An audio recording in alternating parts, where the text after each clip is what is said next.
विद्यार्थी मित्रांनो, आपण मागच्या व्हिडिओमध्ये ट्रेडिंग अकाउंट संबंधित जे काही फॉर्मॅट होता त्या संबंधी आपण अभ्यास केला. आता हा व्हिडिओ सुरू करण्यापूर्वी म्हणजे पुढचं जे प्रॉफिट अँड लॉस अकाउंट आहे ते पूर्ण करण्यापूर्वी अगोदर जे ट्रेडिंग अकाउंट आहे त्याची एक वेळेस रिव्हिजन करतो आणि मग प्रॉफिट अँड लॉस समजतो. प्रॉफिट अँड लॉस अकाउंट अतिशय सोपं आहे, ट्रेडिंग अकाउंट थोडं समजणं इम्पॉर्टंट आहे. मी तुम्हाला आधीच म्हटलं की आपल्याला trading account, profit and loss account आणि बॅलन्स शीट असे 3 अकाउंट्स आपल्याला ओपन करायचे असतात. त्यापैकी ट्रेडिंग आणि प्रॉफिट अँड लॉस तुम्ही वेगळे घेतले तरी चालतात किंवा एकत्र केले तरी पण चालतात. तर ठीक आहे, आता आपण पहिले ट्रेडिंगचा फॉर्मॅट जो आहे तो एक वेळेस रिवाइज करून देतो आणि मग आपण नेक्स्ट अकाउंटकडे ट्रान्सफर होऊ. इन द बुक्स ऑफ म्हणजे इथे कोणाच्या पुस्तकात आपण अकाउंटिंग करतोय त्याचं नाव आपल्याला इथं घ्यायचं असतं. त्याच्या खाली लिहायचं असतं आपल्याला trading and profit and loss account, trading and profit and loss account. आणि मग त्याच्या खालच्या ओळीवर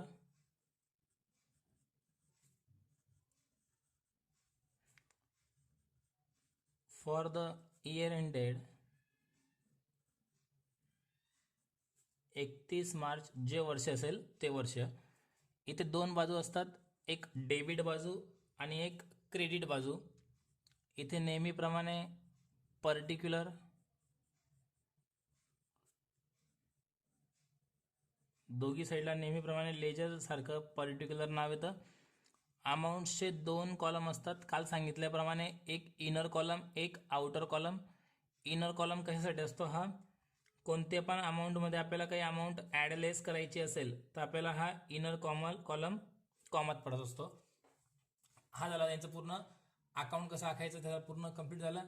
आता कोणते कोणते बॅलन्स महत्वाचे आहेत तर बघा, सगळ्यात आधी लक्षात घ्या आपण अकाउंट कोणतं ओपन केलंय, हे ट्रेडिंग अकाउंट शिकतोय आपण अगोदर.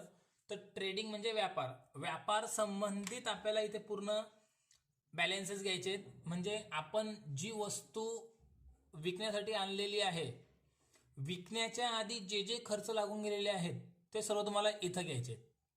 ठीक आहे, नियम लक्षात ठेवा आपला नॉमिनल अकाउंटचा. नॉमिनलचा नियम काय म्हणतो? Debit all expenses and losses, credit all income and gain. सर्व प्रकारचे एक्सपेन्सेस कुठे घ्यायचे? आपल्याला डेबिट साईडला घ्यायचे. हे बघा मी इथे नाव टाकतो, एक्सपेन्सेस घ्यायचे डेबिटला आणि इन्कम घ्यायचे आपल्याला क्रेडिटला. हे पण तुम्ही लक्षात असू द्या, एक्सपेन्सेस डेबिटला, इन्कम क्रेडिटला. मी तुम्हाला काल पण ट्रेडिंगचा फॉर्म्युला घेतला, आज पण घेतोय, कारण इम्पॉर्टंट आहे, हे समजणं महत्वाचं आहे म्हणून मी रिवाइज करून देतोय. तर इथे सगळ्यात पहिले आपल्याला घ्यायचं असतं काल सांगितल्याप्रमाणे टू ओपनिंग स्टॉक.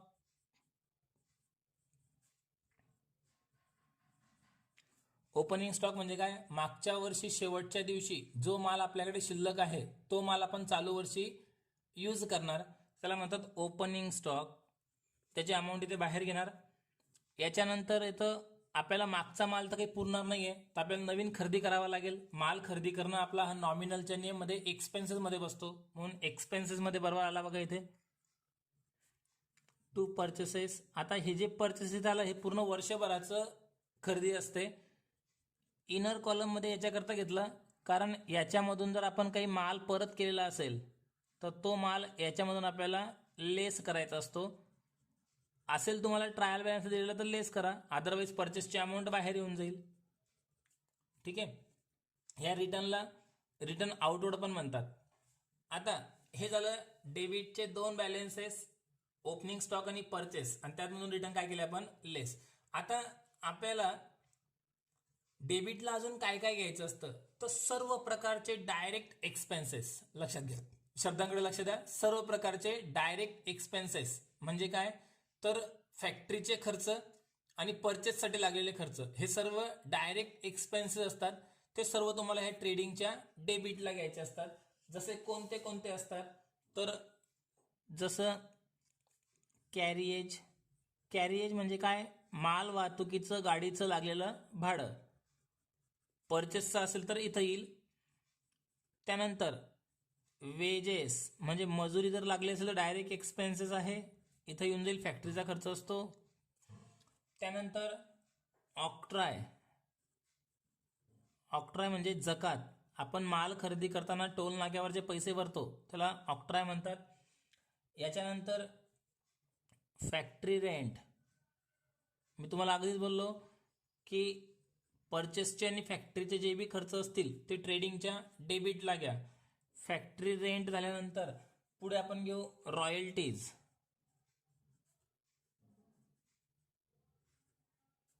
रॉयल्टीजचा अर्थ होतो मानधन. जर समजा रॉयल्टीज कशाला म्हणतात, मानधन ज्याला म्हणतात की ते पेमेंट नाही राहत, पण एखाद्याची आपण ॲसेट्स वापरली किंवा त्याचं नॉलेजचा यूज केला त्याबद्दल त्याला दिलेले पैसे असतात.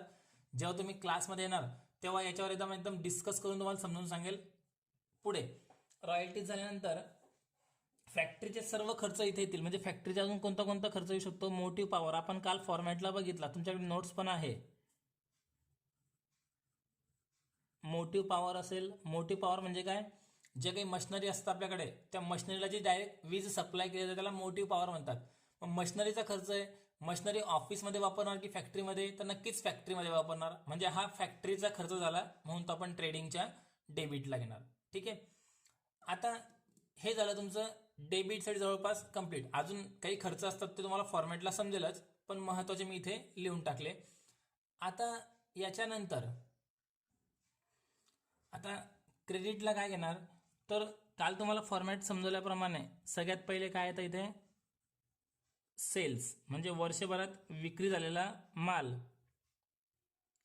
याच्यामधून जर काही माल आपल्याला परत आला असेल, कस्टमरने आपल्याला परत केला असेल, तर तो याच्यामधून लेस करून टाका आणि अमाऊंट बाहेर.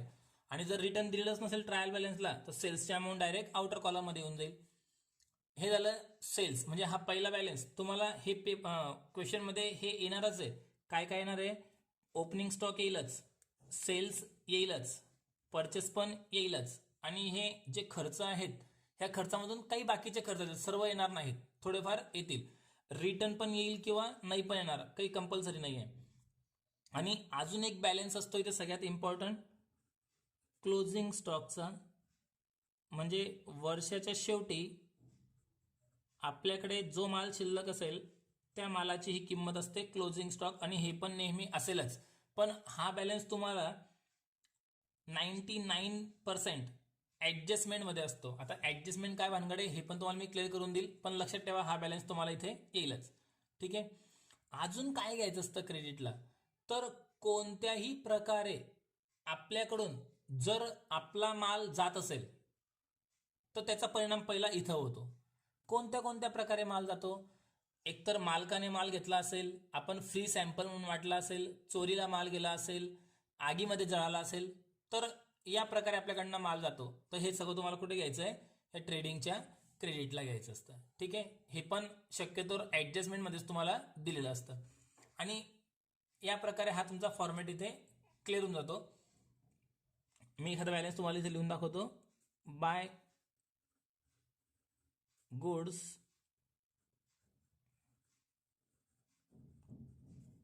Withdrawn by proprietor. म्हणजे मालकाने जर माल उचललेला असेल तर ती अमाऊंट तुम्हाला इथं घ्यायची असते. याला आपण ड्रॉइंग म्हणतो. ठीक आहे. याला आपण ड्रॉइंग म्हणत असतो.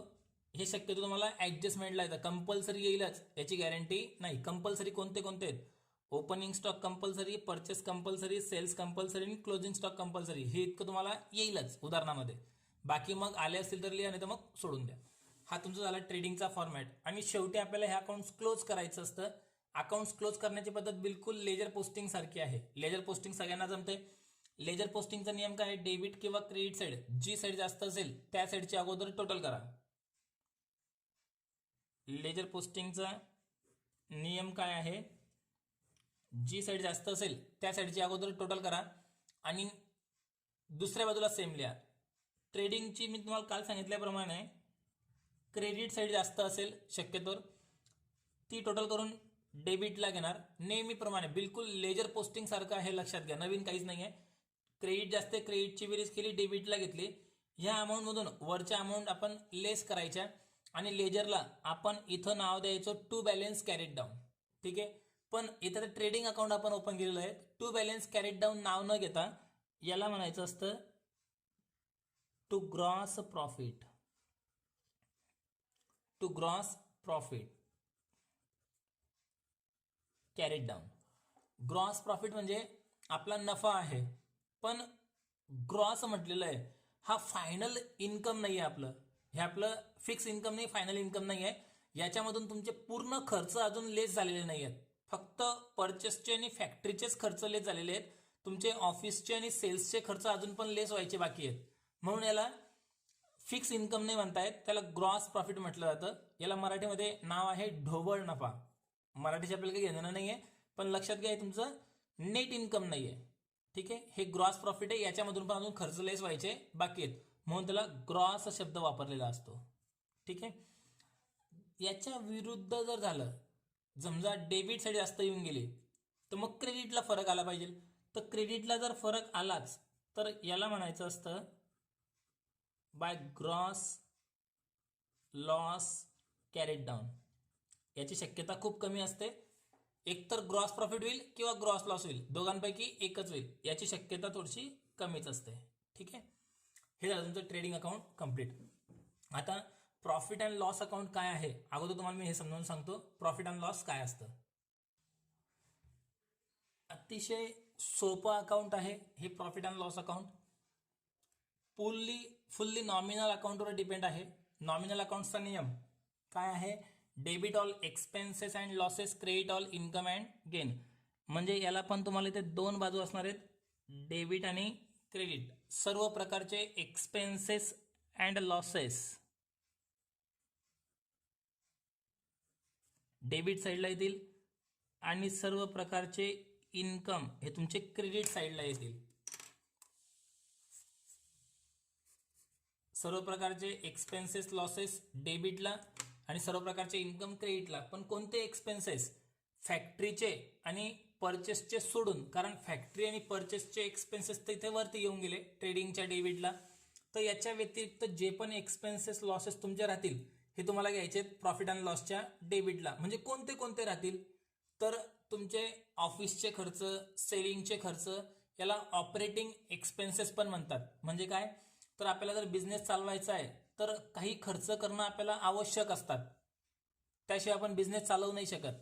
जर समजा आपण म्हटलं की आपली दुकानाची जागा आपण रेंटवर घेतलेली आहे आणि तुम्ही म्हणणार की नाही मी रेंट भरणारच नाही, तर मग आपलं दुकान चालू नाही शकत, बरोबर आहे की नाही. तर याला ऑपरेटिंग एक्सपेन्सेस का बरं म्हटलं जातं, की दुकान चालवण्यासाठी हा रेंट हा खर्च करणं आपल्याला आवश्यक आहे, म्हणून तो ऑपरेटिंग एक्सपेन्सेस झाला. म्हणून तो तुम्हाला इथे प्रॉफिट अँड लॉसच्या डेबिटला घ्यायचा असतो. आता रेंट भरणं हे काही परचेस किंवा फॅक्टरी संबंधित नाही राहत. फॅक्टरीचं रेंट असेल तर वरती येऊन जाईल, पण ऑफिसचं असेल तर मग ते तुम्हाला इथे घ्यायचं असतं प्रॉफिट अँड लॉसच्या डेबिटला. ठीक आहे. आता कोणते कोणते तुम्हाला नोट्स मी दिलेली आहे, जे मी तुम्हाला आता ट्रेडिंग अकाउंट समजवलं हे सर्व नोट्स मध्ये तुम्हाला दिलेलं आहे. ठीक आहे. आता प्रॉफिट अँड लॉस मध्ये कोणते कोणते बॅलन्स येऊ शकतात, अगोदर हे क्लिअर करा. तुमचा इथे बघा हा ग्रॉस प्रॉफिट आलेला असतो, बरोबर आहे. ट्रेडिंग अकाउंटला हा ग्रॉस प्रॉफिट आलेला असतो डेबिट साईडला. तर तो ग्रॉस प्रॉफिट कॅरीड डाऊन जो असतो, आपल्याला तो प्रॉफिट अँड लॉसच्या क्रेडिटला ट्रान्सफर करून घ्यायचा असतो. पहिल्या ओळीवर ग्रॉस प्रॉफिट ब्रॉट डाऊन. इतकं समजलं, एकदम सिंपल आहे. डेबिटचा बॅलन्स क्रेडिटला आपण नेहमीप्रमाणे करतो जे लेजरमध्ये. इन केस जर समजा ग्रॉस लॉस जर आला तर हा ग्रॉस लॉस जो क्रेडिटला आलाय तो तुमचा कुठे येऊन जाईल, इथे डेबिटला येऊन जाईल. याची शक्यता खूप कमी असते. ठीक आहे, म्हणून ते मी काही लिहित नाहीये. हे झाल्यानंतर मग आता आपण प्रॉफिट अँड लॉसला सुरुवात करायची. तर कोणते कोणते खर्च घ्यायचे, इथे नाव नेहमीप्रमाणे तेच आहे, पर्टिक्युलर. इथे पण पर्टिक्युलर, बाकी इनर कॉलम हा आउटर कॉलम. तर हे जे आपले अकाउंट आहे यात सर्व प्रकारचे तुम्हाला एक्सपेन्सेस लॉसेस घ्यायचे डेबिटला, इन्कम घ्यायचे क्रेडिटला. आता एक्सपेन्सेस लॉसेस पण कोणते घ्यायचे, फॅक्टरीचे आणि ऑफिस, फॅक्टरीचे आणि परचेसचे सोडून. का बरं सोडून, कारण ते वरती ट्रेडिंगच्या डेबिटला चालले गेले. मग आता कोणते कोणते खर्च उरतात, तर याला डायरेक्ट एक्सपेन्सेस सुद्धा म्हणतात, सॉरी इनडायरेक्ट एक्सपेन्सेस पण म्हणतात. डायरेक्ट एक्सपेन्सेस ट्रेडिंगच्या डेबिटला असतात इनडायरेक्ट एक्सपेन्सेस म्हणजे ऑपरेटिंग एक्सपेन्सेस की जे बिझनेस चालवण्यासाठी खर्च आवश्यक आहेत. म्हणजे कोणते कोणते असू शकतात, जसं जागेचं भाडं आहे, सॅलरी आहे, बरोबर आहे, इलेक्ट्रिसिटी बिल आहे, जाहिरातीचा खर्च आहे, त्यानंतर डिस्काउंट देणं आहे, ऑडिट फीज आहे, पोस्टेजचा खर्च आहे, प्रिंटिंगचा खर्च आहे, बरोबर आहे, पैसे बुडाले असतील बॅड डेट्सचा खर्च आहे, बँकेचं इंटरेस्ट आहे. हे सर्व तुमचे हे खर्च कंपल्सरी असतात. तर ते खर्च तुम्हाला इथे घ्यायचे असतात. बघा मी तुम्हाला लिस्ट बनवून देतो थोडी, बाकी नोट्समध्ये तुम्हाला सापडेल. बघा सॅलरी आहे म्हणजे पगार. तुम्ही म्हटलं की आपल्या दुकानात कामाला व्यक्ती पण पाहिजे आणि पगारात देणार नाही तर चालेल का? नाही. तर हा खर्च बिझनेस चालवण्यासाठी कंपल्सरी आहे, म्हणून त्याला ऑपरेटिंग एक्सपेन्सेस म्हणतात. तो तुमचा प्रॉफिट अँड लॉसच्या डेबिटला येऊन जाईल. सॅलरी आहे, रेंट असेल. आता हे रेंट फक्त रेंट म्हटलं म्हणजे ते ऑफिसचं रेंट होऊन गेलं, आणि फॅक्टरीचं म्हटलं असेल तर फॅक्टरीचा रेंट तुमचा इथे वरती येऊन जाईल, कारण तो फॅक्टरीचा खर्च होतोय. पण फक्त तो रेंट कसले म्हटलेला नाही, तो ऑफिसचा मानायचा असतो. त्यानंतर इलेक्ट्रिसिटी चार्जेस आहे,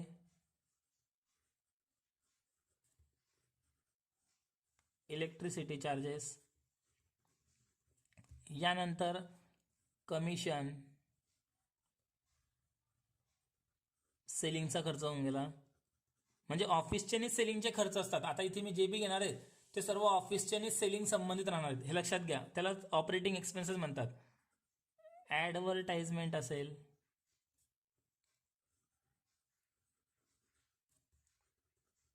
ठीक आहे. याच्यानंतर प्रिंटिंग अँड स्टेशनरी असेल,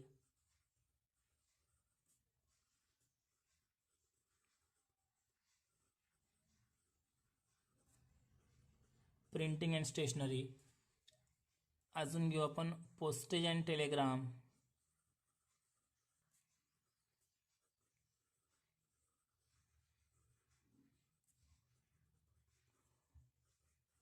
यानंतर अजून जर घ्यायचं म्हटलं तर इलेक्ट्रिसिटी आपण घेतलं. ऑडिट फीज असेल, ऑडिट फीज म्हणजे अंकेक्षण फीज असतं, जे आपण अकाउंटिंग केलेलं असतं. तर काही कंडिशनमध्ये ऑडिट करणं कंपल्सरी असतं. तर CA कडनं, चार्टर्ड अकाउंटंटकडनं आपल्याला पूर्ण आपलं दप्तर तपासून घ्यायचं असतं, त्याला ऑडिट म्हणतात. तो पण खर्च इथे घेतला जातो. याच्यानंतर अजून खर्च डेप्रिसिएशन पण येऊ शकतं. डेप्रिसिएशन काय आहे समजतो. डेप्रिसिएशन म्हणजे ज्या काही आपल्या ॲसेट्स असतात, fix assets, machinery, furniture, motor car, motorcycle, AC, तर ह्या वस्तू आपण वापरण्यासाठी आणलेल्या आहेत, वापरतो पण आहोत, आणि वापरल्यानंतर यांच्या किमती ॲटोमॅटिक कमी होतात. तर याला घसारा आपण म्हणतो. तो घसारा म्हणजे तुमचा डेप्रिसिएशन आहे, तो पण खर्चच आहे आपला बिझनेसचा. तर तो तुम्हाला प्रॉफिट अँड लॉसच्या डेबिटला घ्यायचा असतो. याच्यानंतर बँकेचं इंटरेस्ट असेल म्हणजे बँक चार्जेस असतील, याच्यामध्ये इंटरेस्ट पण येऊन गेलं. याच्यानंतर समजा पैसे बुडाले आपले, तर याला आपण बॅड डेप्ट्स म्हणतो, याची एंट्री आपण शिकलो आहोत. त्यानंतर समजा पैसे बुडण्याची शक्यता असेल, अजून बुडालेले नाहीत, तर त्याला RDD म्हणतात. ते काय आहे हे तुम्हाला मी समजावून सांगेल. याला मी मुद्दामून स्टार करून ठेवतो, याच्यावर थोडं डिस्कस करावं लागेल आपल्याला. ते मी जेव्हा इम्पॉर्टंट राहील तेव्हा समजावून देईल तुम्हाला, ठीक आहे. आता तुम्हाला एवढ्या बॅलन्सेसवरनं कळालं असेल की आपण कोणते बॅलन्सेस इथे घेतोय. आता सर्व एक्सपेन्सेस लॉसेस डेबिटला आले, तर इन्कम क्रेडिटला ते कमी असतात.